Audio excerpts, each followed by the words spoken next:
Then they took us to a building.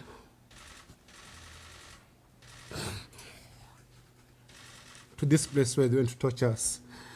When you go there, they told me to get off the car, I came out, and then they banged the door on my face. I had a mark here, I don't know if it's still there. I don't know what they were waiting for. I think they were putting some things ready. They got me out. I was still handcuffed and blindfolded, and they told me to strip naked. And I stripped naked. When I stripped naked, they removed my handcuffs, and then I was grabbed by about 4 men, and they lifted me up so fast. Before they lifted me, actually, they put some gloves on my hands. Then they lifted me up.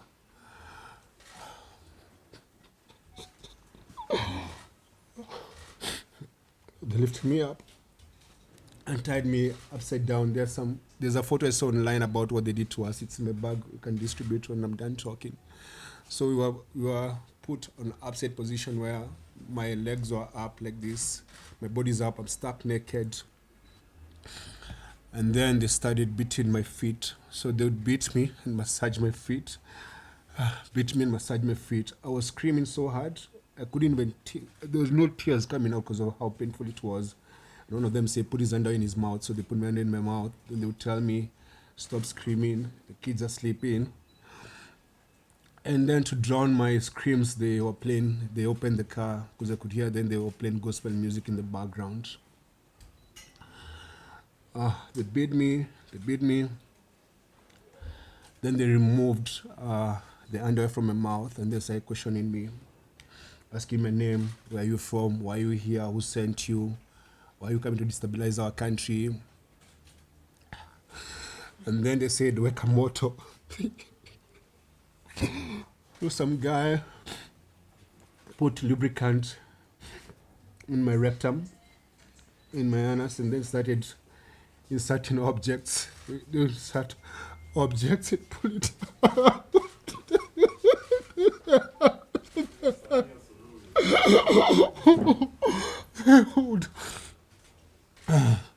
They would. Okay.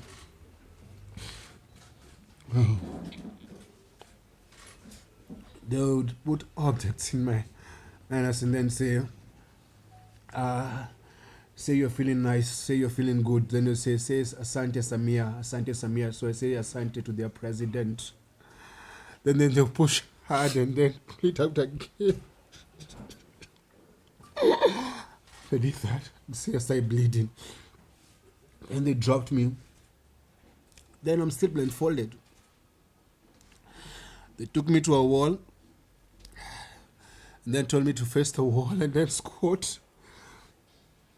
Then a man came and was putting his fingers in my anus and then saying that, say you're feeling nice, say you're feeling good, say Asante SAMIA.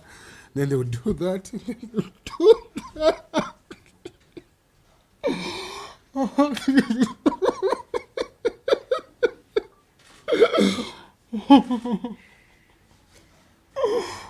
And then they told me to turn around. I'm naked. So all this time they're telling me they're recording everything they're doing to us, or rather they're doing to me. So they're recording this. They're teaching me a lesson. So I'm stuck naked. They turn me around, say your name, your wife's name, your kid's name, where do you live, where do they go to school. I'm naked. And they removed the blindfold and said, now, so when I'm answering these questions, when I turn around,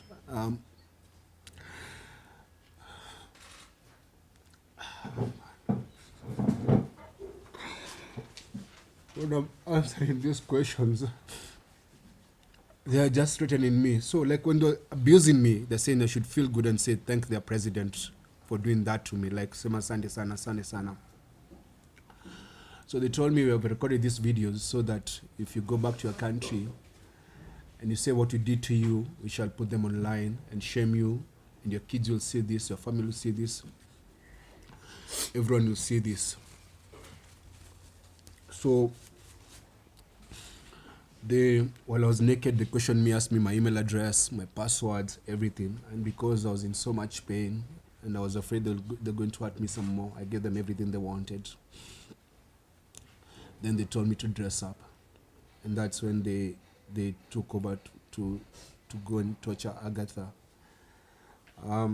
They put back the blindfold, told me to dress up. I dressed up, put back the blindfold, and then left me on the ground. So we spent the night on that floor. I could barely walk. I was bleeding. And then I could hear Agatha screaming.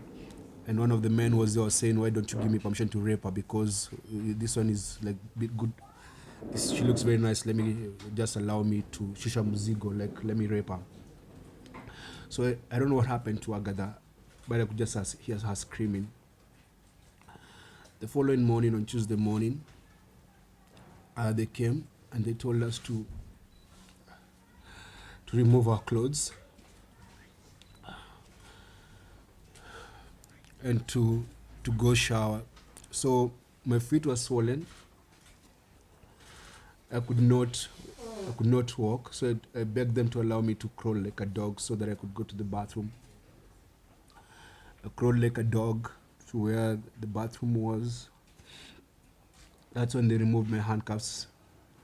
So when I was stripped naked, I still had the handcuffs. That's when they removed the handcuffs and told me to take a shower. I was still bleeding, my stool had blood.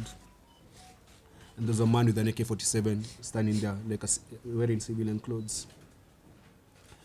After that, they gave me fresh change of clothes.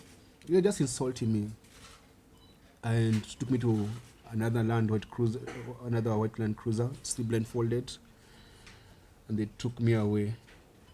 And that's the last time I saw Agatha until now when she came to Kenya. So that was on Tuesday morning. And then we drove and we drove and we drove and we drove for hours and hours until it got dark. I told them I wanted to use the bathroom.